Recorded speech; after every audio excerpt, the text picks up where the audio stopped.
Take Steps Tampa Bay, benefiting the Crohn's and Colitis Foundation, is back and being held on May 4th at Midtown Tampa. And as always, I'm so happy to welcome to our show this year's honoree, Dr. Jacqueline Larson, to get us ready. I am so glad to meet you. How are you today? I'm good. Thank you for having me. Let's dive in. I feel like this is a first where I'm actually meeting a physician focused on peds and still gastroenterology.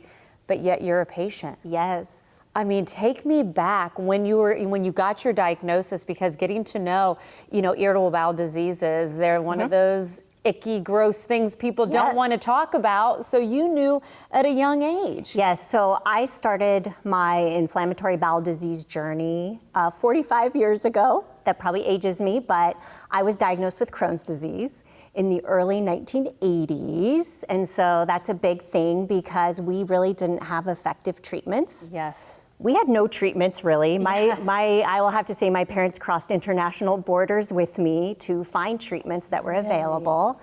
And really to see where this field has come. Now as a pediatric gastroenterologist, it's remarkable because now we actually have therapies that are personalized, appropriate, effective, and even more targeted. So this field, 45 years is amazing to see where we've come. And I know, living with my dad and helping, be a caretaker with him, I mean, he was exploratory surgery and what do you try and what do you do and he always says though that he feels bad for the kids that are diagnosed. And unfortunately we're seeing more and more diagnosis with kids that are, younger and younger, patients that are younger. Talk about what you're doing and how an event like Take Steps really allows us to have these conversations. Of course. So I'll have to say my family actually started as part of the Crohn's and Colitis Foundation at diagnosis. My mom was a chapter president.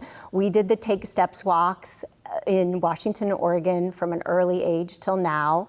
And it was really just, again, early on empowering me to understand the disease. And I think that's a big thing, like your father said, is feeling bad for kids. And I think we need to turn that narrative and be more like, we can change their lives. I love that. Now with our therapies, I always think of it like a person on their ship, and you can just start effective therapy early on.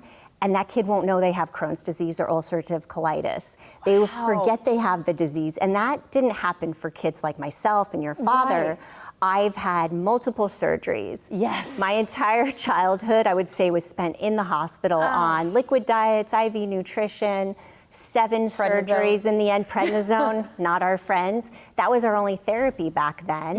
And many of us, we lost our colons, we lost some of our small intestine. And colostomies. Ileostomies, colostomies. So, and you look back now and go, that doesn't need to happen.